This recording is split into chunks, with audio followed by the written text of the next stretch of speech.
Today's episode of Expanded Perspectives is sponsored by Gaia.com.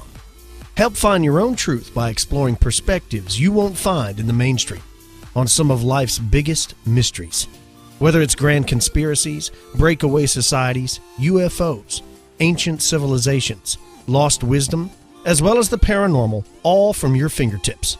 Stream videos anywhere from your living room or on the go with the Gaia app, available through the App Store or Google Play, which gives you access to over 7,000 titles, all available to you with a monthly plan for only $9.95 a month.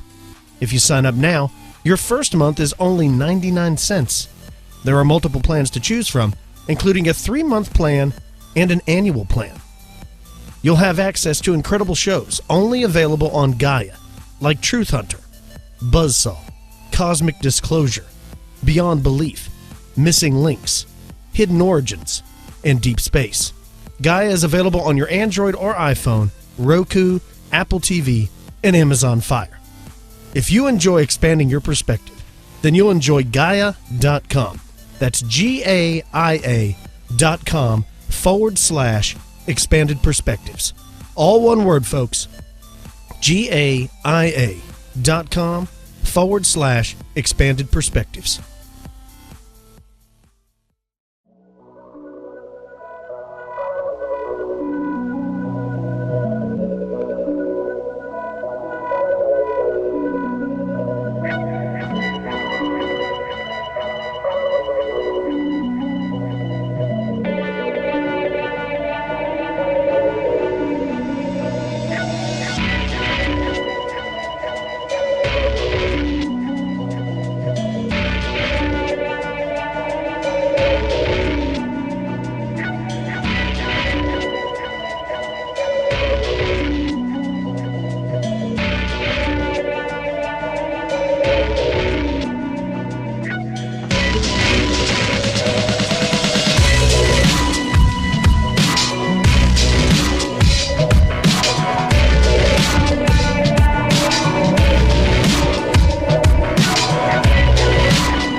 Howdy out there, everybody, and thanks again for joining us here on Expanded Perspectives. That's right. It's me again, folks. It's Cam.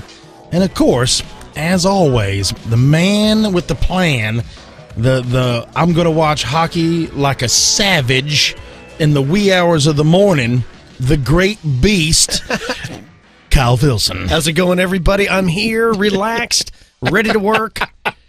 Enjoying the beautiful weather. Me and the family went on a beautiful hike today. We hiked about 5 miles through this park. You needed to after your hockey fiasco. It was perfect, man. It was really, the weather right now, literally today, is like the perfect weather. Yeah. I mean, it's like one of those days, it only happens like twice a year where it's blatantly obvious. You're like, dude, it is like literally perfect out. Yeah. And those days always go by so fast. I did a little disc golfing this morning. Of course. Got warmed up, tossed a disc or two. Awesome. It was awesome. That's great, man. Yeah, I got some emails on what I'm throwing. Right now, I'm throwing a Wraith. That's my distance driver. The Wraith? A Wraith, yeah. That's the brand? That's the name of the disc. The brand is an Innova. Oh, okay. Innova. So I'm tossing some Wraiths. I've got a few dynamic discs in the bag. I think I've got a Warrant. Man, what else have I got? I got a Claymore from one of my mids. I forgot, but anyway, yeah. That's a cool name. So, there's some cool, and the stamps on them look awesome, the whole thing. But yeah, right now I'm throwing an Innova Wraith off the box, and I've also got an Innova Roadrunner. I kind of like that one too. I did a little flicking with that little forehand and with that bad boy. But you're right, the weather's great. Dude, it's one of those things. We're going to get this done. We get everybody taken care of, then we're going to go back outside. That's right, man. I've been the Stanley Cup playoffs has started this last week, and I've been inundated with that. In fact, the other night I was staying up late. You know, it's one of those things where you're enthralled in something, and you know you got to go to bed, but you don't want to turn it off. So we're in overtime. I'm watching it. I'm like, dude, it's 12:30. Everybody that's listened to this show for multiple years has known that you're a savage psycho when it comes to this. So I'm staying up, and finally at like 12:40, I'm like, dude, tomorrow's Wednesday. I got to go to work. So I went to bed. I get up in the morning. The next thing I do, first thing is I check to see who won the game. Literally like a minute after I shut it off, they scored. So literally I waited 6 hours. If I didn't, 6 hours and 1 minute, I would have got to see it. He called me that very same day, folks. But he was not happy. I'm excited, man. I love this time of year because playoff hockey is not like normal hockey. Yeah. I think they should make the season shorter. I think they should do that in baseball as well. I mean, it's ridiculous. We talk about it all the time. We still haven't got. We were going to get with Darren and Graham over there at Gramerica and actually have a hockey fantasy league. That'd be horrible. Remember? I've played it with my friends. I'm terrible at it. We ought to still do it. We need to hit Darren up because he's down. I think what happens when I do the draft and I let personal feelings for players influence my draft. We know which players. We 100% know which players. Are the Calgary Flames still in it? No, man, they got swept. Oh, no. Grimes is on suicide watch. Oh, no. Yeah, the Ducks swept them. 4-0. Oh, no. So did the Blackhawks. The Blackhawks got swept. No. Oh, no. That's terrible. I mean, even the Columbus Blue Jackets didn't get swept. I mean. Oh, here we go. We're going to move on for this. He's fixing to start making a lot of enemies. Actually, no. One of my close friends is from Chicago, so we always give him hell about it because, he's all about it when they're doing good. He wasn't today. When I took him disc golfing today. He had a rough one? He had a rough one disc golfing. I'm like, all he's got going for him is the Cubs. That's all he's got going for him. Hey, Cubs win. Hey, speaking of rough, yeah, this robot uprising, that's going to be very rough on us humans. No, dude, I got a good one here. We've been inundated with this message and this article, and y'all have to take a look. If you haven't seen this, I urge you, the first chance you get, pull over, pretend pull over and look it up on your phone. If you're at your desk, pretend you're doing work. You got to look this up. Now, I got this one from the Miami Herald, but you can punch it in anywhere. But this is what it starts off saying. Prepare yourself, folks. Russian official, and take that for what it is, insists robot that shoots guns with both hands is, in quote, not Terminator. Right. Yeah. Now, I didn't say shoot a gun with both hands, folks. Guns, like one akimbo. Listen to this here. This Brian Murphy actually reported on this. Says it looks like something out of Star Wars or Terminator. An actual robot capable of walking and shooting guns with both hands. It's called, are you ready? Fedor. Yeah. Yeah, like Fedor Emelianenko. It stands for Final Experimental Demonstration Object Research. That sounds like somebody was looking for an acronym any way they could come up with it. But anyway, and it can now fire guns with both hands. This is terrifying, right? It says Dmitry Rogozin, some crazy name, Russia's deputy prime minister and the deputy head of the country's military industrial commission, insisted on Twitter that the project is about artificial intelligence and not creating a Terminator. Well, folks, I don't know about you, but artificial intelligence and handguns don't seem like they ought to go hand in hand. I'm with you. And it is a Terminator, by the way, because it is you can make a robot that a robotic delivery system that can shoot handguns or any kind of guns. Yeah. But the point when you make it look like a person, you're making it look like a Terminator. The Terminator. Exactly. Yeah. Exactly. It says, all right, get a load of this. The robot can also screw in a light bulb, open doors, and drive a car, according to TASS, the Russian news agency. The robot is being developed by Russia's Emergencies Ministry, and there are plans to mass produce the robot. There's also a Russian tank robot capable of hitting its target, and Rogozin posted a video of it performing operations on his Russian Twitter account. It says, Russian fighting robots, guys with iron nature, is the caption. Fedor could make his voyage into space in 2021, according to The Independent. Martin Rees is a professor there, an emeritus professor of cosmology and astrophysics at the University of Cambridge, predicted that robots and machines are likely to be the ones who explore far-off galaxies. Now, Rees told The Independent this: the journey times are just too great for mortal minds and body. If you're immortal, however, these distances become far less daunting. That journey will be made by robots, not us. It says astronaut, not a soldier, could just be another job that robots take from humans, as the New York Times reported that for every robot per 1,000 workers, up to 6 workers lost their jobs and wages fell. The New York Times even wrote a piece saying that learning to love our robot coworkers That was from this past February. And then we even discussed it too, and they talk about it here, is that there's a factory in China replaced 90% of its human workers with robots, and they saw productivity increase and defects decreased sharply. Okay? That's great and all. You can put all the powdered sugar and sprinkles on it you want, but guess what?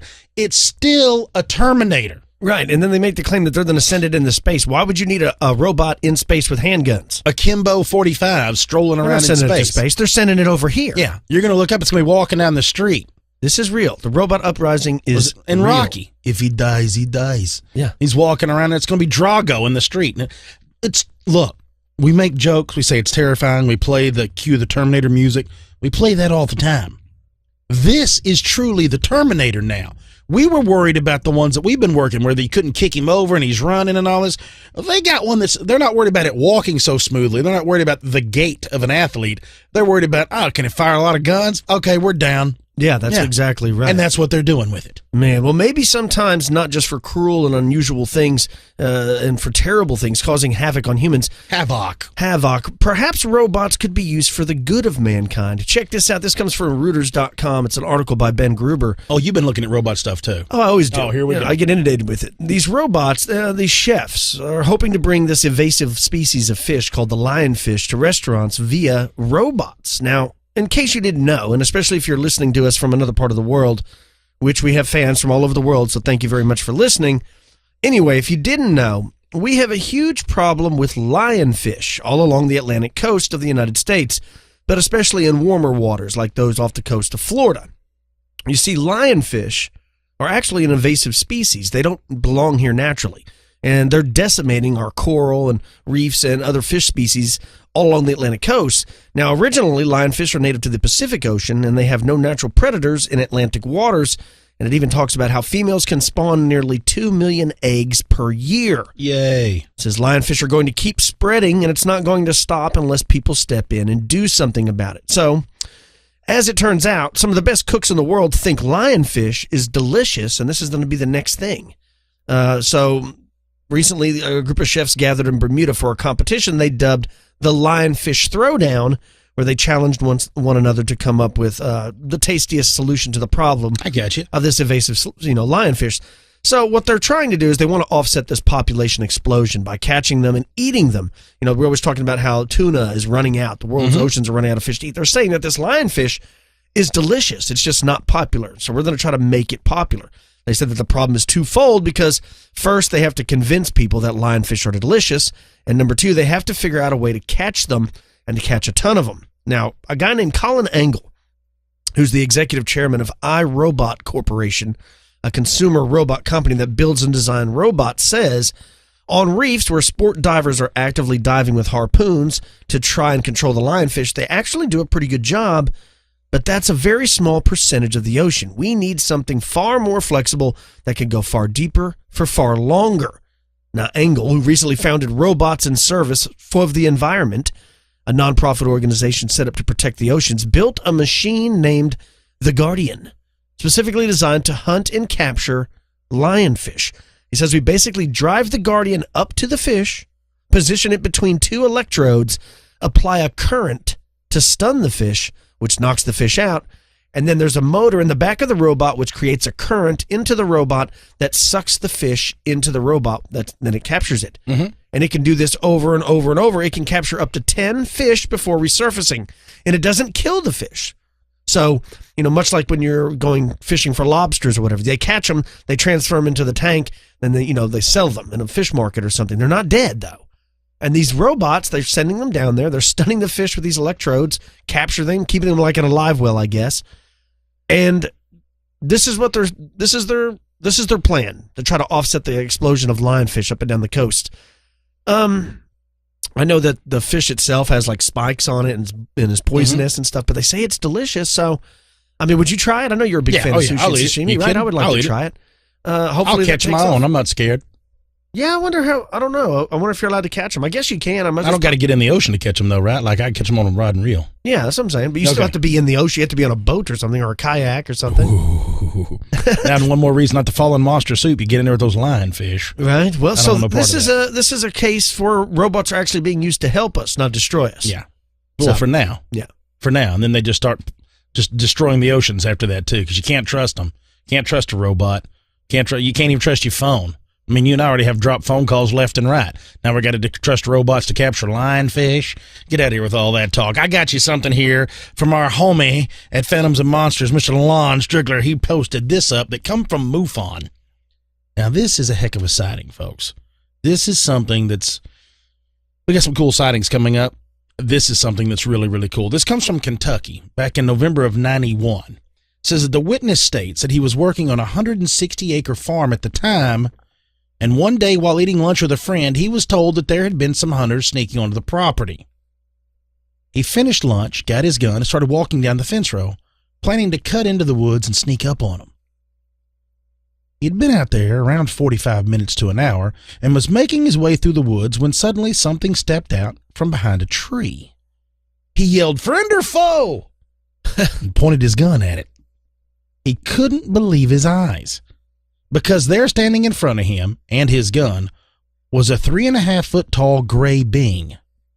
Suddenly, the witness felt the being talking to him telepathically, and he had the feeling that it was a young female, and it was scared and telling him it was going to run up a little knoll. Just then it took off running. Now he followed it with his gun barrel. As it reached the top of the hill, suddenly there was a flash of light and a sort of portal or door opened up out of nowhere. It was about 4 feet wide and probably 8 feet tall. It was brightly lit inside, and he could see the little being standing in it. Now it looked like it was wearing a tight-fitting black suit of some sort. Suddenly, out of the corner of his left eye, he saw what looked like something running towards him. And he wheeled around, and right in front of him was a lizard-like humanoid about 5 to 6 feet tall. And he was holding a long staff-like thing in one hand. "Thou shalt not pass." Now, according to the witness, the humanoid's face was more insect-like, and it had blue eyes. Again, he had the feeling that it was the little female being's father or guardian. At this point, suddenly to his right, a 7 or 8 foot tall, brown, hairy, Bigfoot type creature suddenly appeared standing there. The witness didn't hear it speak, but heard it in his mind, "No, don't hurt him." And just then the lizard-looking humanoid looked right at the witness, and his eyes changed to a yellowish gold color. The witness then turned to run, and when he did, he suddenly found himself standing in the woods, alone, and it was nighttime. He stood there in shock for a moment, trying to collect himself. He then began to walk back home. Once he arrived at the farmhouse, he found another farm hand that said that they thought that he was lost, as they had been apparently looking for him. He didn't say a word to them about his encounter. Wow. Now look, you talk about a fantastical story. Okay, I'm imagining all this taking place in the matter of like 60 seconds. Right. You know what I mean? Is like, what the hell is that? It takes off running. He's got his gun up. What's going on? Something else, right about the time you see all this going on the hill, this lizard man appears. You're like, oh, then you turn and look through, oh, they're just coming from all angles at you. And then the minute you're like, I got to get out of here, my mind can't wrap around. And then all of a sudden you're by yourself in the dark woods. How horrible. Yeah. Right? Yeah. Hats off. I may have just started shooting blindly and screaming. I have but also too, you're probably in shock. Oh yeah. I would imagine because I can only imagine it being like a car wreck. Everything feels like it's going in slow motion when actually it's over in 15 seconds. And I'm saying 60 seconds. It may have only lasted 15. Like it may have all been going on in such a blur, then they're all gone. Yeah. Like, what did you see? What did you miss? What happened in those woods? Because I would have told anybody. I wouldn't have told a soul about all that. No. I don't even know if I could have wrote that in. I'd have been like, you know what? I'm going to pretend like none of that happened. Right. Check this out. There's a new article over in the Scotsman about is Nessie dead? It says the Loch Ness Monster declared missing after official recorder reports 0 sightings in the last 8 months. It says the Loch Ness Monster has been declared missing by its official recorder, admitting he's worried that there has been no sightings of her for 8 months. The guy's name is Gary Campbell, and he's the keeper of the official Loch Ness Monster sightings register. He said concerns were raised following a spike in the number of reported appearances in 2016. It comes after the Home Office recently rejected a bid by a group of artists from Glasgow to grant the Loch Ness Monster permanent UK residency after Brexit. Mr. Campbell goes on to say, "We're quite worried that there has been an 8-month gap since the last sighting. Last year was a record year for the 21st century with 8 sightings, and she seems to have disappeared since then. More unusually, the last sighting was of the same thing at almost exactly the same time, but 12 miles apart.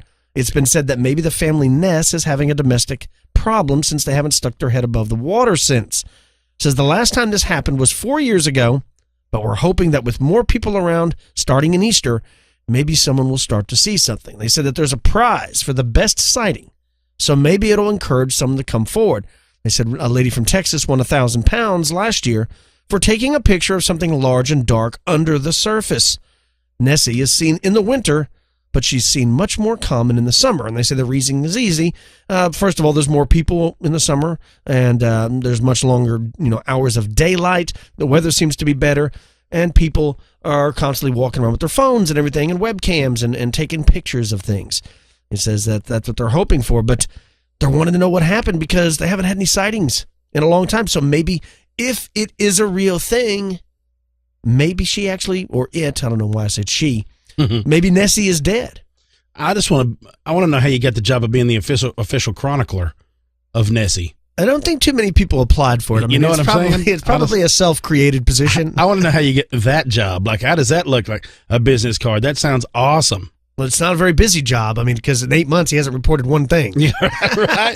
But he does a lot of looking. Does a lot of looking. Man, you know what? I don't want these stories to come to an end.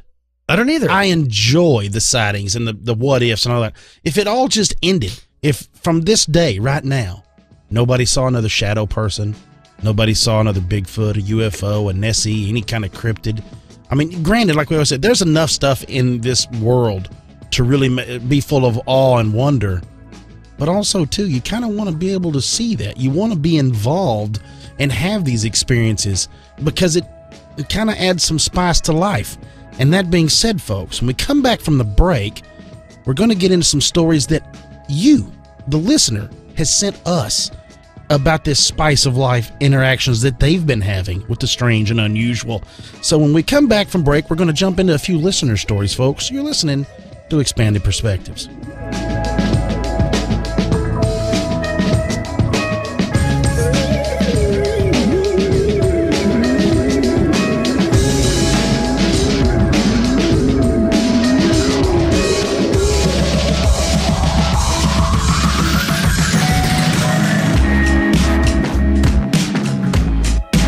Not all ingredients are created equal. Fresh, high-quality ingredients can really make the difference. So it's important to know where your food comes from. Blue Apron shows up at your door with all the ingredients individually packaged and ready to go, along with clear, easy-to-follow instructions on how to prepare everything. Blue Apron has established partnerships with over 150 local farms, fisheries, and ranches across the United States, and as a result, seafood is sourced sustainably under standards developed in partnership with the Monterey Bay Aquarium Seafood Watch. Beef is raised humanely, chickens are free-range, and pork is raised naturally. When me and my wife go out for dinner, it's at least $30 or $40 every time. But for less than $10 per meal, Blue Apron delivers seasonal recipes along with pre-portioned ingredients to make delicious, home-cooked meals, and pre-portioned means there's no food waste. Each meal is prepared in under 40 minutes, and you can save the recipe cards for future use if you choose to. Just some of the meals available in April include lemongrass burgers and cabbage slaw with sriracha mayonnaise and pickled carrots, seared chicken and creamy couscous with olive and raisin pan sauce, spicy pepper and ricotta calzones with cucumber and romaine salad, beef teriyaki stir-fry with sugar snap peas and lime rice, crispy catfish and sweet potato fries with spinach and tartar sauce. Check out this week's menu and get your first 3 meals free with free shipping by going to blueapron.com/expanded. You'll love how it feels and tastes to create home-cooked meals with Blue Apron, so don't wait. That's blueapron.com/expanded. Blue Apron, a better way to cook.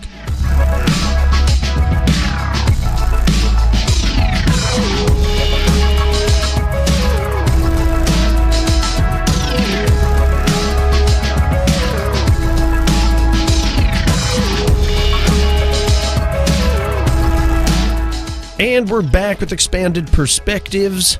For months and months, we've talked about having people send us your stories, almost since the inception of the show. And we get tons of them. I would say close to 100 a week, probably. Sometimes, yeah. So many that it's very hard to sift through them. We have them all stored away in a secret place. And maybe one day we'll make a book of in an old mayonnaise jar. We also started a film series or a video series called Unusual Encounters that we've never done but one episode. But we were on that show. We were asking for people to send their encounters too that they would like read or at least gazed upon by the two of us. And so today we're going to be reading several stories from both there and just emails that people have sent us along the way. I know if you've sent your story and we're not reading it, don't feel bad. Like I said, we've got hundreds to sift through. I've also often thought about maybe categorizing them, but today we're just going to reach our hand in the bag, pull some interesting stories that we've read from you listeners, and that's what we're going to be talking about today. Now, at the close of the news section of the show, I was talking about Scotland, and this story actually comes from a guy named Tommy in Scotland, and it's pretty interesting. Check this out.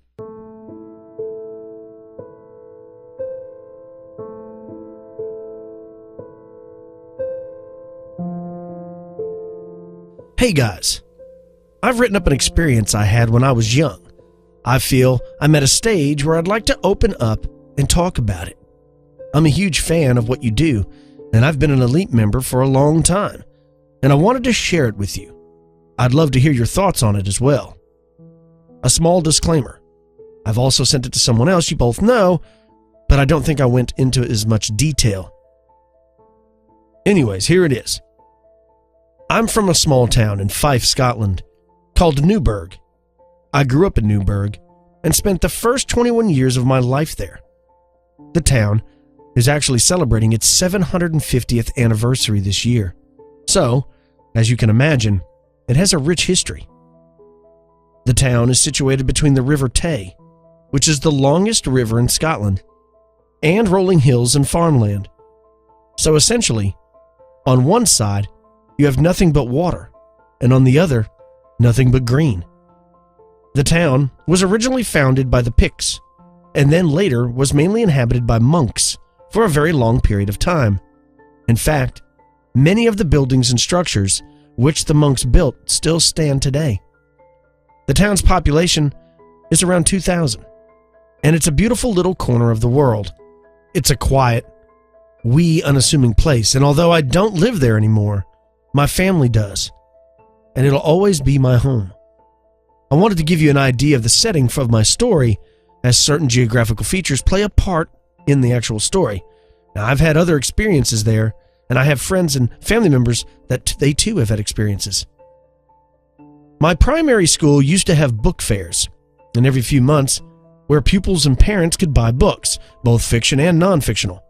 My friends and I were really into the paranormal and the unexplained, and would spend weekends ghost hunting and exploring, so we always opted for books on ghosts, UFOs, and everything in between. One particular book, which my friend had, was Young Person's Guide to Ghost Hunting. There was a chapter in the book which stated that if you had ever had an experience with the unexplained, you should document it with as much detail as possible. Well, as an avid hunter of all things mysterious, I took this advice to heart. So, after my experience on that summer afternoon, I rushed to my bedroom and I wrote down everything I saw, heard, and smelled in a little Batman notebook, which I still have to this day. I am very grateful and thankful to my younger self for doing so, as I know over time, memories can change and details can be exaggerated or forgotten. And although I can still see it as plain as day in my mind's eye, I truly believe having this notebook in my possession corroborates my experience. My experience happened during the school summer holidays when I was 10 years old. I'm 31 now, so it would have been around 1996.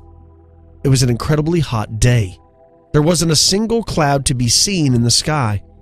The sky was as blue as can be, and the sun shone all in its glory. It was actually unusually hot for Scotland. I'm sure it must have been one of the town's hottest ever summers. It was unbearably hot at times. My street and adjacent streets were very quiet and extremely peaceful, as a lot of the families were either away on holidays or at the park, or off to the beach in one of the neighboring towns, or inside sheltering from the heat. Ordinarily, it would be quite noisy due to the fact that there were a lot of kids in the area who would be playing at the swing park or playing in the street, but that afternoon, it was deathly quiet. A detail which has always kind of stuck with me. You could literally hear a pin drop 100 yards away. It was around 2 p.m. My friend, who I'll call Jay for the sake of his privacy, and I had been playing with our wrestling figures in my parents' front garden when the phone rang. It was our friend, who I'll call R for privacy, who had just got home from visiting family and wondered if we wanted to hang out at his house. My home was situated fairly central in the town. You could see the river in the distance from the back of my house. Now, R's house was pretty much next to the river, so it was around a 5 to 10 minute walk away. Jay and I packed up our toys, grabbed something to drink, and left through the back door of my house. To the rear of my house, there is a small road through the street which leads to more houses. Then eventually a couple of different paths which we could take to get to my friend R's house. On one side of the road, there is a town clock tower, a few houses, and then a footpath. On the other side, there are some parking spaces, then behind them, more houses. As Jay and I walked along the pathway next to the road, excited to get to R's house because he had the latest Mortal Kombat game, both of us commented on how hot it was and how we couldn't wait to get back into the shade. The town clock chimed twice for 2 o'clock. About halfway along the road, it really wasn't a long road at all, we noticed something on the ground glimmering in the sunlight. The closer we got to it, the bigger it seemed to get, almost as if it was spreading across the road. It looked just like an oil slick, and honestly, that's what we thought it was. It was multicolored and shiny and wet-looking. One of our other friends' dads had been working on his car earlier that day in one of the parking spaces, and we thought that he must have spilled some oil or some petrol. Other than the fact that the glimmering had caught our eye, we really thought nothing of it. Suddenly, Jay remembered he'd forgotten to pick up a spare Sega controller, so we ran back to his house to pick it up. A few moments later, we were back on our way to R's house, and we're back on the same pathway we were on before. The thing in the middle of the road was still there, glimmering in the sunlight, and seemingly bigger than it was before. It had spread out from one side of the road all the way across to the other now, and onto the footpath a few feet away from us. Needless to say, we were a little bit curious, so we decided to speed up to check it out. We approached it slowly, and were instantly hit with the most god-awful smell. I could only describe it as a mix of burning rubber, my sister's nail polish remover, and manure. Farmers in the area would generally spread manure on the fields surrounding the town, so it was an odor we were fairly familiar with, but this was different. It was stronger, more potent, and it made both Jay and I feel nauseous. So we retreated about 25 to 30 yards because we didn't want to pass it. Suddenly, this giant oil slick, for a lack of a better description, started bubbling and smoking slightly, and within a few seconds, it began to rise from the ground. We were terrified. It made the most terrible sound I have ever heard, and thinking about that alone still gives me chills. It sounded like metal chains in a washing machine, being accompanied by a choir of screaming animals, only louder and more violent. It was truly oppressive and deafening, and it physically hurt our ears. I remember standing there with both hands covering my ears while witnessing what happened next. It suddenly shot up from the road, and within seconds it must have been 40 to 50 feet in the air. It still looked like a multicolored oil slick, but it had gotten even bigger, and it took on an almost transparent quality. Everything behind it or through it took on a strange mix of color, and against the blue summer sky, it was extremely jarring. Imagine a perfectly painted blue canvas with an ugly mix of color right in the center of it. Not quite brown, not quite green. It was kind of like that.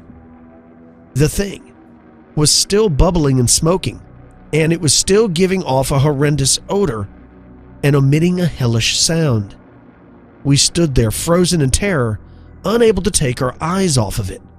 It hovered in the sky above us for what felt like forever, but in reality, it must have only been 10 to 20 seconds when we suddenly saw it rise up higher into the sky, then shoot off into the distance. It sounded like the end of the world when it zoomed off. It made such a terrifying noise. It left a purplish black trail in the sky behind it, which seemed to take ages to disappear, and the odor was still noticeable, albeit much fainter than before. The thing stopped in the sky above the river, next to a hillside farm on the edge of town, which is roughly 3/4 of a mile from where we were. We could still easily see it, but at this point, it looked more like a giant black smudge in the sky, and it appeared to be surrounded in smoke or some sort of dark haze. It hovered in place for a few seconds, then out of nowhere, a massive, and I mean massive, bright yellowish-green beam of light shone down from the sky above it and surrounded it in the brightest light I'd ever seen. What sounded like a huge metallic thunderclap reverberated from the distance. The massive beam of light lit up even brighter. Then it disappeared as quickly as it appeared, and the smoking black thing was gone without a trace. Jay and I stood in the middle of the road, frozen, in absolute shock and terror, so much so that we were almost run down by an oncoming ice cream van. By this point, the weather had turned. It was overcast and it had started to rain. We decided we didn't want to go to R's house anymore because honestly, we were both so terrified and shaken. We turned around and began to walk back to my house, which was only about a minute's walk away, when we heard the town clock chime 4 times for 4 o'clock.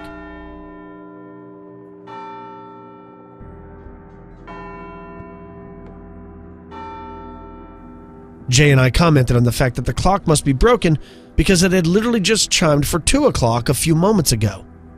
We got back to my house, and my mom told us that R had called several times looking for us. Confused, I called him back, and he was pretty upset.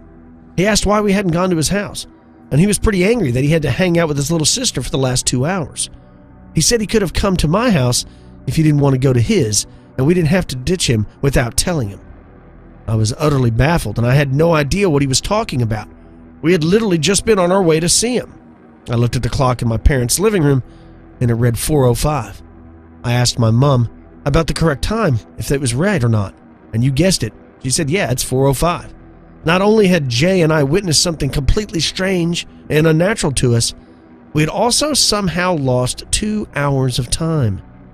Now, over the years, Jay and I have discussed this experience, and to this day, both of us are still as confused about it as we were back then. I've chosen to keep quiet about it until now for fear of ridicule, whereas Jay has spoken to a few people about it. One of which was an older man I'll call M for privacy. Jay was at the pub one night, a few months ago, casually talking to a mutual friend about ghosts and UFOs and whatnot, and he was telling our friend about the experience we had when we were kids, when suddenly M interrupted. Now, M told Jay about how he had lived and worked on the farm on the edge of town and admitted that while he was working in the fields one day, he too saw a massive bright ray of light appear in the sky and beam up what he could only describe a black smoky thing, which happened to be hovering above one of his cattle barns. M also stated that he had to dismantle and burn his barn and replace it with a new one because after the incident, his livestock simply refused to enter the building. Jay couldn't believe it, and when he told me, neither could I. It was as if we could put to rest any doubts we ever had. Someone else had actually seen what we saw and admitted to seeing it, and it was all the proof we ever wanted or needed. I mentioned earlier that the town is small, and all these years I've believed and still believe that more people saw what Jay, M, and I saw. The place is simply too tiny for something like this to go completely unnoticed. I honestly believe more people witnessed it, but were, and still are, too scared to come forward.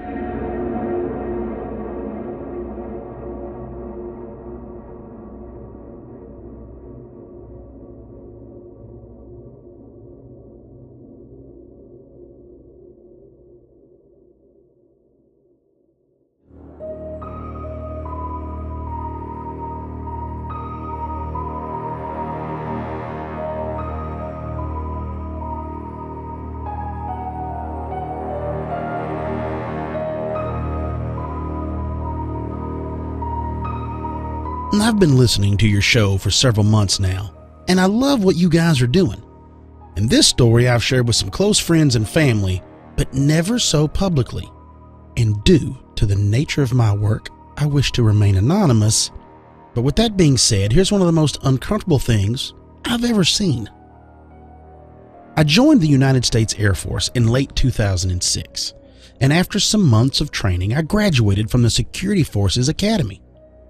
In June of 2007, I was given my secret clearance and then stationed at Maelstrom Air Force Base in Great Falls, Montana. Now, if that rings a bell, it was our base that had the incident in the late 60s where a UFO shut down several nuclear intercontinental ballistic missiles. Well, shortly after my arrival, I was certified as a security response team member and leader, which meant I was a law enforcement entity who was specifically tasked with safeguarding nuclear weapons. In 2009, the base was upgrading the security system for its weapons storage area, or WSA. Now, this is the area where ammunition for our weapons, grenades, and nuclear warheads are stored and maintained. And of course, because of what is stored there, security is taken very seriously, as I'm sure you can imagine.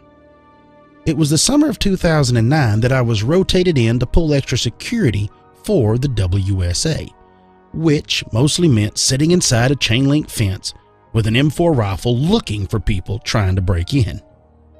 I say all of this so you might begin to understand just how serious the following was taken. For roughly a week, something had been spotted by the control officer's thermal imaging camera out on a nearby hill roughly 200 meters southeast of the WSA. We called it Powwow Hill. Powwow Hill has a small pond, a gazebo, and an outhouse for people to gather, and is open to the on-base populace. For the most part, I only heard bits of radio traffic between the control officer in charge of the security at the WSA and the outer patrols they sent to investigate, as I was not posted in an area to see the location. Radio chatter was all I got initially. On one shift, sometime around noon, the control officer calls for the outer patrol to respond to Powwow Hill. And that day, I'm posted in an area where I can see the hill. So I pulled out my binoculars and started looking for something out of the ordinary. The patrol officers dismounted their vehicle and started investigating the area, radioing in that they didn't see anything. And much to my disappointment, I also didn't see anything. The radio traffic went something like this. What are we looking for, Control? There's a guy or something crouching behind the boulder between you and the WSA. He's peeking over at you. I can see him right now on the thermal. The patrol officers looked at each other, and I'm watching all of this through the binoculars. Copy. They flanked around the only rock large enough to hide behind. It moved around the other side now. I've got a cruiser en route. Another officer is dispatched to the scene, but arrives too late to be useful. The two officers, who are near the rock, flank around both sides of the boulder now, and still see nothing. This whole time, no one has seen anything. No one except for the control officer monitoring the thermal camera, and no one else would for the rest of the day. A week or so later, it was the end of my work day. See, I worked a 12-hour day shift, and my girlfriend at the time worked the opposite 12-hour night shift. I caught her on my way out and I asked where she'd be working that night, and she informed me that she would be the outer patrol for the WSA, and that I should grab a mutual friend of ours and bring her and her partner food. We agreed to meet at 11 p.m. up at Powwow Hill, as it's the only place we could both drive to without breaking any rules or laws. At 11 o'clock, we had our rendezvous, and all four of us, her and her partner, our friend and myself, got out of our vehicles to have a smoke and chit-chat a little. Now, what comes next is the part which makes me question my view of the world as I knew it. As we were standing there, in the dark, just chatting, a noise split the night. My ability to describe this sound is woefully inadequate, but the closest I can get is this. Imagine this. A baby screaming its most terrible and painful shriek, but that shriek ending and morphing and transforming into that same baby laughing its cutest, most adorable giggle. And suffice it to say, I had never heard anything like it before or since, and it was exceptionally unsettling. All of us heard it. All conversation stopped, but only for a moment, as none of us was willing to acknowledge what we had heard. After a few more minutes of conversation, we hear it again, loud, close, and just off to my right. The conversation stops again, and we all looked at each other wide-eyed. "You guys hear that?" I asked. Yeah, both times. My girlfriend's partner responded. We should probably go check it out. Before anyone could say anything else, it sounded off again, straight out from me, and directly behind my girlfriend and her partner. Well, she froze up, terrified. And he took off running in the direction of the sound with his rifle at the ready. And now in retrospect, I wonder how he moved so quickly with those giant brass balls of his, but I digress. Having had the idea that no one goes off alone drilled into me by military instructors, I took off after him, maybe 10 meters to his 6. I ran about 20 or 30 meters at a sprint, and then hear the sound again directly to my left. And that's where I saw it. It was between the small pond and myself, roughly 15 meters away, also running at a sprint in the same direction as me, screaming its laugh. It's clearly backlit from the chin down to mid-calf by our Cat M buildings off in the distance. Now, Cat M is where we shoot for various weapons qualifications. Imagine a complex of huge warehouses illuminated by bright floodlights all night and maybe 500 meters away from us. Anyway, when I was looking at this thing, I noticed its height was hard to judge, but I'm going to guess around 6 footish. But the thing that stands out is that it's thin. Impossibly thin. It looks similar to Holocaust survivors or some other emaciated person, but without the knobby knees and the knobby elbows or protruding hip bones. The thickest part of its thighs were about the size of a beer bottle. The waist and hips, not much more than a 2-liter bottle. The neck and thickest part of the bicep-tricep area, I would roughly estimate at 3 inches in diameter. I don't know what it was, not even to this day, but it was tall, impossibly thin, running on 2 legs, and definitely not human. I called to the running patrolman ahead of me as the thing disappeared down the hill.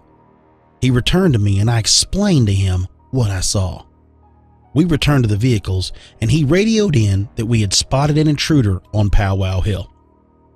The senior enlisted officer and the on-duty lieutenant came to our location and again asked what exactly we witnessed. When we told them, they called for 2 other patrol officers, the on-duty K-9 unit, and ordered an emergency evacuation of the WSA's inter-patrol team so that they can come up to the hill.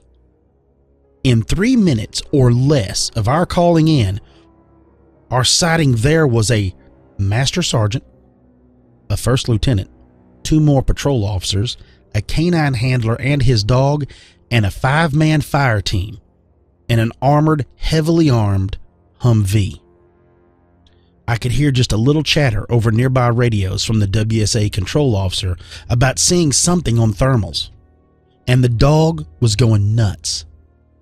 But I was busy trying to comfort our mutual friend as my girlfriend and her partner talked to their master sergeant. He soon looked at the friend and myself and told us to leave as he already had our statement. And I was all too happy to oblige. See, I still lose sleep over this. I don't know whatever came of that incident or what the hell it was that I saw. But I thought you guys might like to know about it. It's not the only unnatural thing I've witnessed out there, but it was the most significant to me. Keep doing what you're doing. Love the show.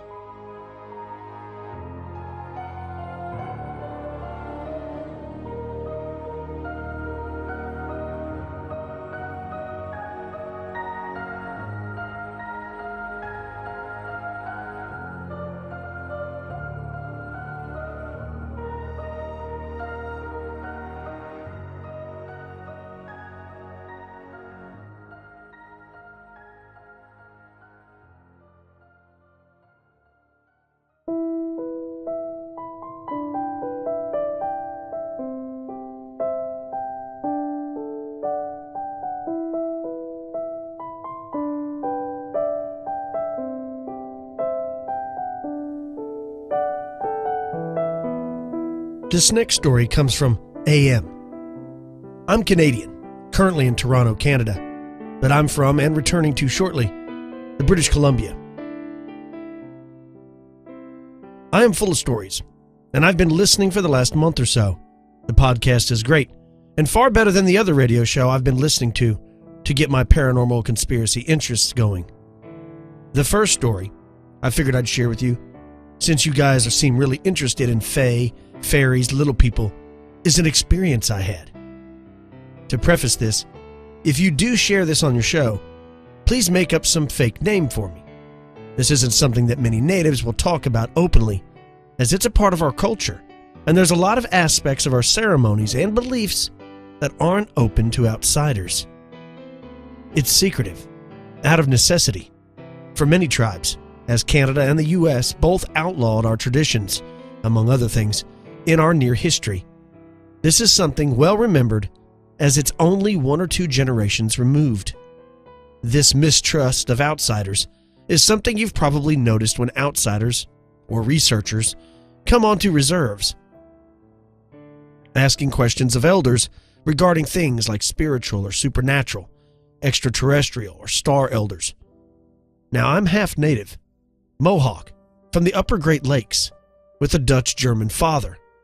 Whether that has anything to do with it, I'm not sure, but it probably does have a lot to do with how, to me, these encounters aren't fearful things. You see, in Mohawk and Iroquois culture in general, there are stories of the little people, similar to that of the Fae in the Gaelic and the Nordic cultures, and while encounters vary from good to bad, depending on the tribe, in Iroquois society, it's generally not bad, and maybe even good. In our stories, they tend to be between 1 and 3 feet tall. They can sometimes be helpful, or just a mild hindrance, depending on whether you respect them, and which sort of treatment you deserve to receive as a good or bad person. Disappearing, hiding in plain sight, even shape-shifting, aren't beyond their abilities, but tend to only make themselves known to those that are spiritually sensitive or open, or that are very ill. The most common mentioning of them, at least to me, is that prior to European settlers arriving, they would live side by side with the Iroquois, keeping their own villages nearby to our own settlements, and helping one another between the villages. But as the time of the Europeans drew close, they knew that things were going to change, that dark times were coming. They knew that the new world that was coming was not going to be a place for them. So they packed up their settlements and left. But they still make their presence known. And while stories are uncommon, they're not unheard of. By left, it's often been explained that our reality and the spirit realm are 2 sides of the same coin. But if you're on one side of the coin, It's a rare thing to be able to look around and see the other side. Well, the little people tend to be able to move back and forth between the two as they want. Anyways, my memory goes back further than most people's. I'm 32 now, and I can remember things from around the time I was 2 to 2.5 years old. The first encounter I had was when I was around 4. My family was driving from Vancouver, British Columbia, to the interior of the province to move to, where the new house was being built in the Okanagan. The route was along Highway 3, and before entering Princeton from the east is where the encounter happened. This would have been around 1988, 1989.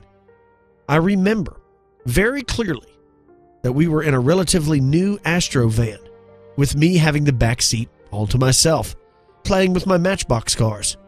There were other details particular to this, which I shared with my mom to confirm the story, from my pillow, blanket, toy case, etc., which she confirmed that she was surprised to remember that I could remember things so clearly 25 years later.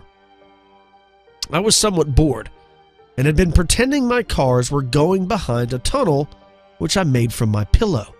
I was just looking out the window, as sometimes there were mountain goats to look at in this area. After only a few minutes or so from watching outside the window, I saw a small little man standing on a rock on the side of the mountain.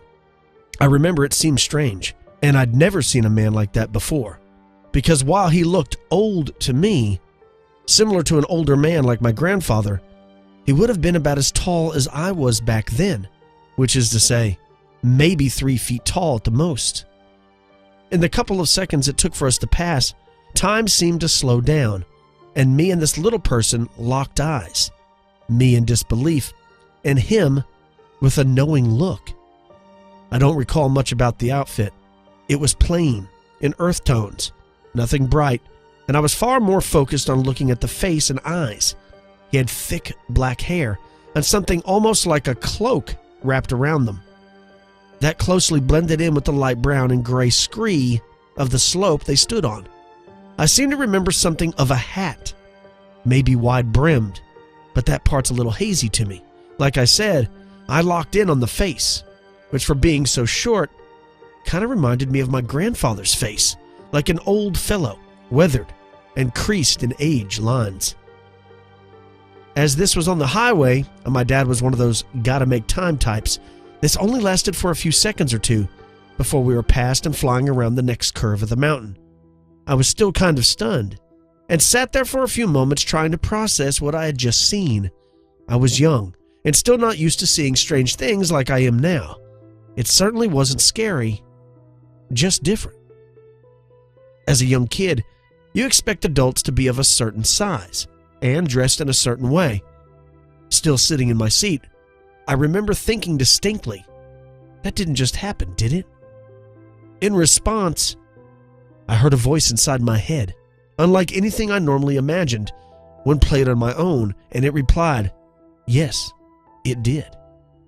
I was stunned, but I've always been more curious than frightened about anything I encounter. But how? I thought in a reply. That's not possible, is it? How do I know you're real? I was still too young to really realize that talking with someone through thought wasn't normal, but it seemed like the obvious thing to do at the time. All right, the voice says, in that way a kind grandparent humors a young child. Put your toy behind that pillow and I'll show you. I remember being hesitant for only a moment, so I put my toy car behind the pillow. I'm not sure how long I'm supposed to hold my toy there, but after a couple of moments the voice said something again. My memory fails me here because I was so shocked by the change in my toy. The voice said something like, there, keep that as your proof. And I feel like there was something else they said, but I can't recall it clearly. Something like, well, maybe we'll see you again, or similar in that effect. What shocked me though was that my toy car, formerly entirely white, was now half blood red, as if its paint had always been like that. I tried showing my mom, but she agreed in that placating way adults do to ignore children. Now I've kept that toy car ever since. The second time seeing one of these little people was a few years ago. I was in art school. So this is significantly later than the first time, around 2008 or 2009. I stayed in studio at the university until quite late, as some of the assignments take a lot of effort. This was winter, and so it would get dark by 4 p.m., and I would only get back to my basement suite around 8 or 9 that night after riding transit across town.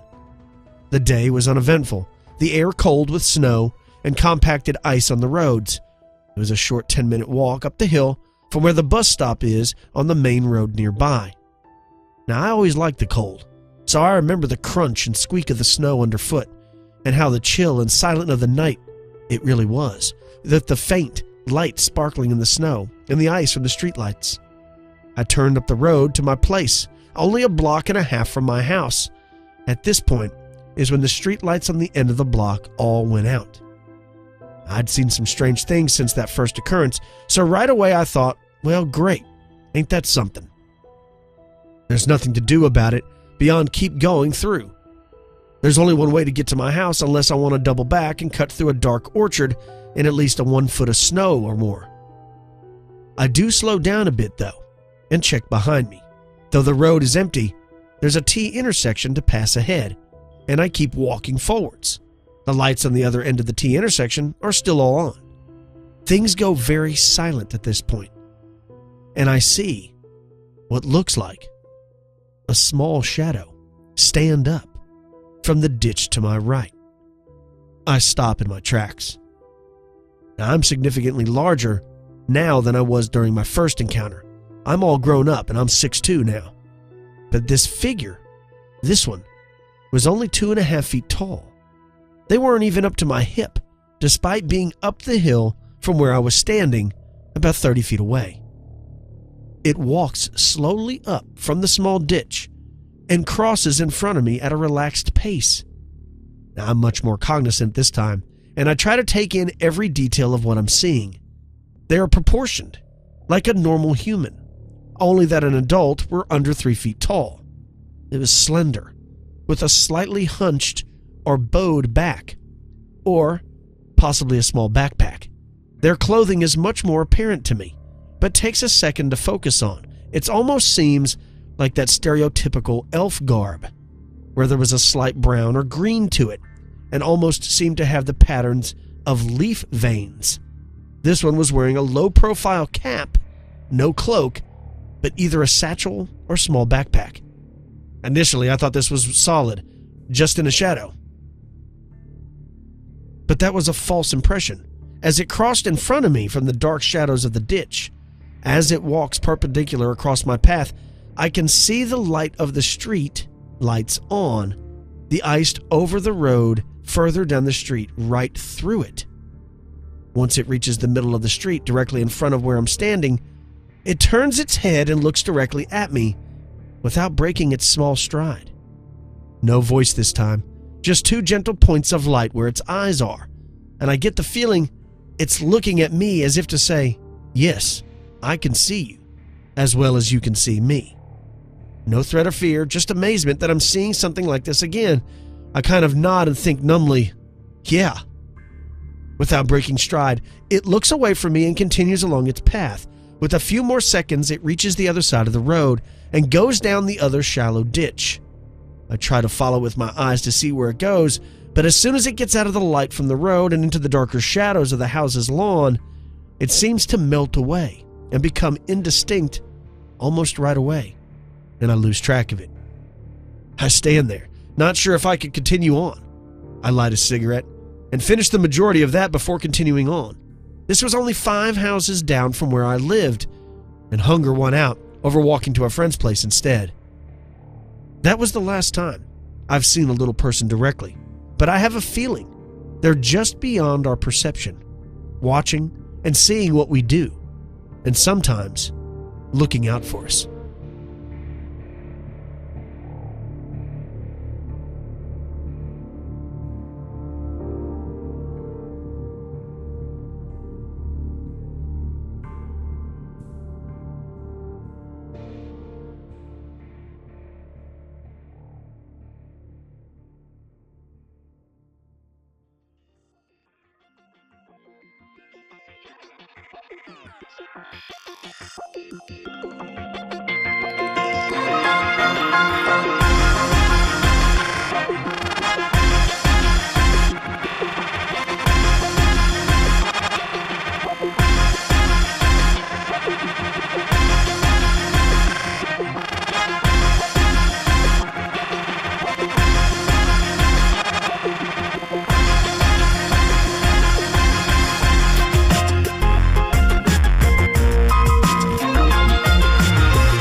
Hey guys, as you know, me and Cam just got back from a business trip in Austin a couple weekends ago.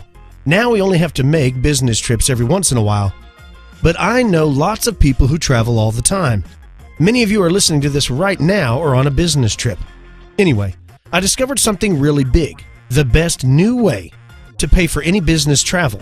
It's called Upside.com. Here's why you'll love it. Every time you buy a trip at Upside, you'll save a ton of money. And they give you an Amazon gift card worth $100, $200, even $300 every time. The way they do it is really clever. Upside bundles your flights and hotel together for one low price. Bundled pricing saves money, especially on business travel. So Upside gives you free Amazon gift cards. If you're a frequent business traveler, your company can potentially save a ton of money, and you can get thousands a year just for buying your air and hotel together at Upside. Plus, you still get all of your miles. You'd be crazy not to check out Upside.com if you're shopping for business travel. It takes just 3 minutes to see how much you can save by buying your flights and hotel together for one low price. I can't believe it's taken this long for someone to do it. Check out what I've arranged for you. Use the name BizTrip, that's BIZTRIP, and you're guaranteed to get at least a $200 Amazon gift card your very first trip. Just go to the website and use promo code BizTrip, BIZTRIP. It gets you at least a $200 Amazon gift card free when you book your first trip. How can you not do it? It's a no-brainer, folks. Save big on travel and get a big gift card every trip. I love Upside.com, and you will too. That's Upside.com. Minimum purchase required. See site for complete details.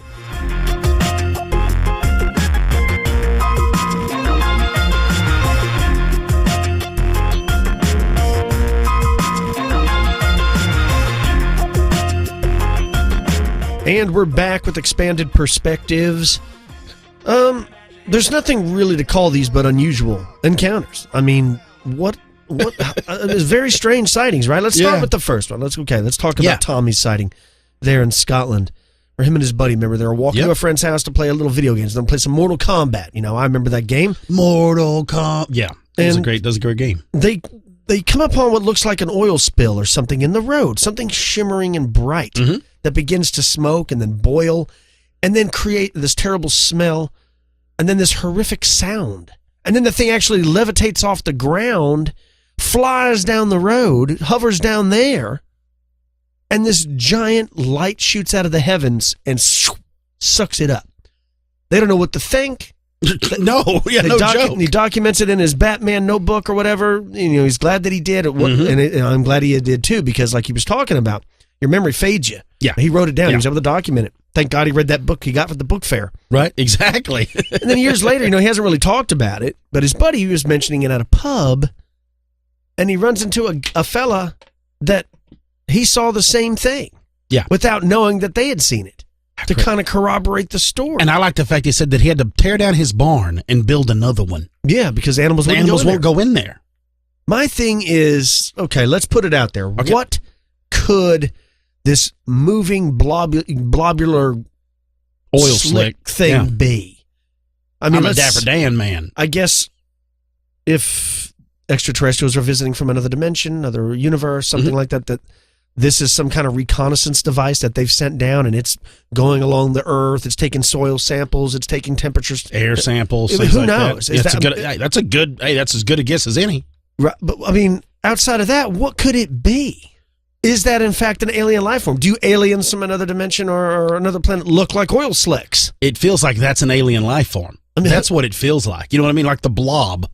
You know, is what I think about it. That black stuff. Remember on X-Files when it would get on them and then it would like turn their eyes black and all? That's what I picture. It's something like that. You talking about like the black goo? Yeah, that's what I'm thinking it is. This is one of the stories that it's so bizarre and so unique that for whatever reason, we talk about this all the time, it makes it seem more believable to me, because this isn't the classic, these aliens, these greys came down with almond eye. It's the same story everybody's heard. How crazy is it, though, that's I've never heard of this. Yeah. I've never heard of this, anything like this. Exactly. You're right. So for whatever reason, that makes me want to believe it even more. Yeah. But what an incredible story. Let's move on to your story. Yeah. with this story at the military base. Yeah. Of this very, he's on patrol. Yeah. It's just a normal night. Well, the greatest thing to me is they're using the thermal imaging when they first see something out there. And the guys go out there during the day. People are walking in. They can't find it. They're not seeing a thing, right? But it's kind of creepy, and almost like an episode of X-Files is a couple weeks before this happens. The people there are already using thermals looking for something. Like they know something's going on. They're on high alert. Reminds already. me of the series Stranger Things. Like something gets escaped from the lab there. Right. That's exactly what it feels like. It's funny you bring it up because that's what I'm thinking when I saw it. Is I'm like, man, it sure is funny that everybody's like, they're playing it off as we're doing this remodel, we're doing all this extra work on the WSA, for all of our weapon stuff.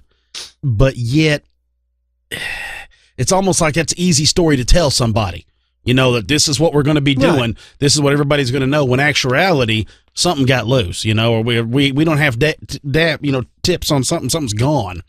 They see it during the day, or I say the thermal guy sees it. He's got his binoculars. He's looking. He don't see it. He don't see it. He sees the officers. He hears them. He's like, I don't see anything. But eventually he does. Then they go out there later, like a week or so later, they go out there.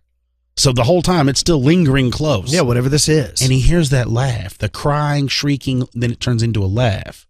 Yeah. And they take off after it. And the description of it being super skinny. 6 foot tall and impossibly thin. A 2 liter of Coke around the waist at 6 foot tall. So what are we talking about? Bigger than a softball. What are we talking about? 10 inches? Yeah. 10 inch? Maybe even smaller than that, But say a 10 inches around at the waist? Mm-hmm. 3 inches around at the biceps? I mean, you're talking about something, like he said. But the thing that's so bad is the way it was backlit is he couldn't see its face, which it might be a good thing. Yeah, I agree. And it's sprinting beside him, laughing. And then it goes up on over the hill. The greatest thing to me isn't the fact of what he heard or what he saw or what was going on. The greatest thing to me was how quick they took it serious. His explanation of what they saw wasn't laughed at or wasn't said, you just go ahead and get out of here, don't worry about it. They call in fire support. They call in a canine unit. They bring it all in like the way he's describing it. And if he's listening, I wish he would, I would like to know, did they act shocked or surprised when you were explaining what you saw to them? Because in the email, it doesn't sound like it is. Almost like they knew something like that was there. You follow me? Yeah, no. Like this wasn't a shocker to them. Mm-mm. Yeah. But what is it? Yeah. What is that thing? I don't know. Terrifying. Imagine it being like a giant, what am I thinking? A praying mantis style, the way it's built. Imagine somebody like that hiding in the woods. Yeah, it makes good luck finding like a stick person. Good luck finding it. Right. It makes me think of these sightings of the rake. Yeah. There's people, that's fake. But there are these sightings of strange, these skinny type beings. Yes. I don't know what that is. And then our last story, of course, very interesting little people. I love the stories of little people. So my favorite parts are how they're always described in, what they always say is looks like the classic elf. Yeah. Little cap, a little backpack. Mm-hmm. He said that even the description of the outfit was brown or green. It looked like it had veins of leaves in it. Like it's made out of that. Yeah. I love that story. I love all those stories like that. We've had, we don't ever mention this, but we've had quite a number of people sightings of just fae folk like that. I'd probably categorize that into one episode one day. But yeah. And what's neat is he's not the only person, or I don't know what male or female. They're not the only person to describe to me that, talking to our great grandparents, this was a thing 1 or 2 generations ago that they lived alongside humans. This was a thing. And now they've just slipped onto the other side. I don't know. I just love those types of stories. I do too. It's very... I say we do it again. Yeah. I think we're going to keep it going on Thursday, the Elite Show. I think we're going to do some more listener stories over there. So if you're not already an Elite member, don't forget you can go to the website. Reason. There's a good way. Go to the website, expandedperspectives.com. You can click on the Elite tab. It's $5 a month. You'll get an extra episode every Friday, including this week's extra episode of Listener Stories, Unusual Encounters, as well as access to the entire back catalog. It's probably about 150 episodes up there now, and they are commercial free. They're the same length as the normal show. It's me and Cam in studio doing the same things. You got to check it out, folks, especially for $5 a month. Also, I'd like to bring up our sponsors before we get out of here. Don't forget that supporting our sponsors is indirectly supporting us. These sponsors make it possible for me and Kim to keep producing these shows 100% free to you. Our sponsor, Gaia.com. Don't forget about Gaia. This is a video streaming service. Has over 7,000 titles. It's member supported, so that means there's never any ads over there. You can sign up. They have 3 plans to choose from: a monthly plan, a 3-month plan, and an annual plan. And if you sign up now, the first month is only 99 cents. If you go with the monthly plan, it's $9.95 after that.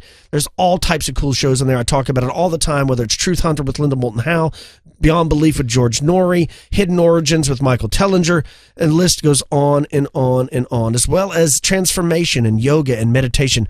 It's a great sponsor, and I love their service. I watch it all the time. That's Gaia.com/expanded. GAIA.com/expanded. Also, don't forget about our sponsors, BlueApron.com. Go to blueapron.com/expanded and dollarshaveclub.com/expanded and upside.com and use the promo code BizTrip. If you'd like to share some of your stories and encounters of your own, you can always email us at the show, expandedperspectives@yahoo.com. You can call the show 817-945-3828, and I rest assured Mary will send those over to us. Cam, go ahead. Man, I got something too I got to touch on. If you love listener stories, and we all do, there's a buddy of ours who's got another podcast out. That's right. It's called Monsters Among Us, and it is a basically listener story-based show. Monsters more about cryptids. And it's greatness. If you like stories like that, folks, and you're looking for something to add to your list of listening pleasure, jump on over there. Check out Monsters Among Us. It's a great podcast. And speaking of great podcasts, we got a surprise. The surprise is, if you liked listening to Ryan Sprague whenever he came on and he promoted his book, and we interviewed him about Somewhere in the Skies, okay? And I loved the book. It was great. I love Ryan's, the way he approached it. Everything was great. If you like that, he started a podcast, folks. He's launching one, and it's called Somewhere in the Skies. You can find it on YouTube, iTunes, the whole thing. His very first interview was the D-Man himself, Richard Dolan. The next one coming up May 1st is going to be Micah. Jump over there. You want to catch out some more UFO, all UFO based. If you're into that, that's what you want to find. Jump over, check out Ryan's show in Somewhere in the Skies. If you want some other great listener stories, check out Monsters Among Us. Thank y'all all so very much for also checking us out, for being part of our family, for being here, supporting us, and helping us do what we do. That's right. And if you want to support the show and you don't want to join a leech or something like that, you can always write us a review. We're on the push to 500. That's we're right. At 465 in America, of course. We'd like to try to wherever get you're 500. at, write one. We're down. Yeah, absolutely. For some odd reason, iTunes categorizes them by country, though, not just one big place. I have no idea why. Cam, what do you got planned for your week? Man, I have a lot of work to get done this week because of some of the weather last week, but that's about, you know what I got planned? Hard work and disc golf. That's what I got planned. Sounds like a good week. I'm going to be continuing my watching of the Stanley Cup playoffs. I'm excited about that.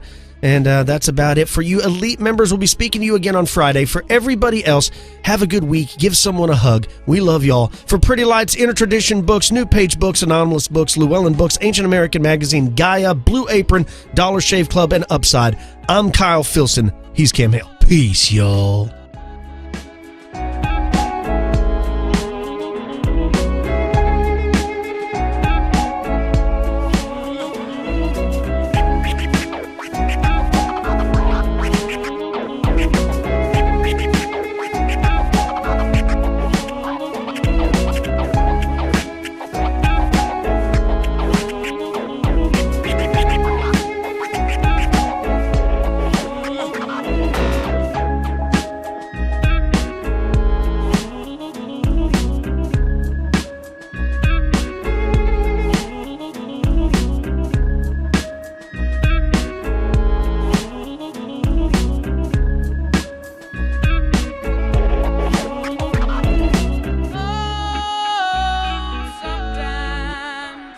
Get a good feeling, yeah.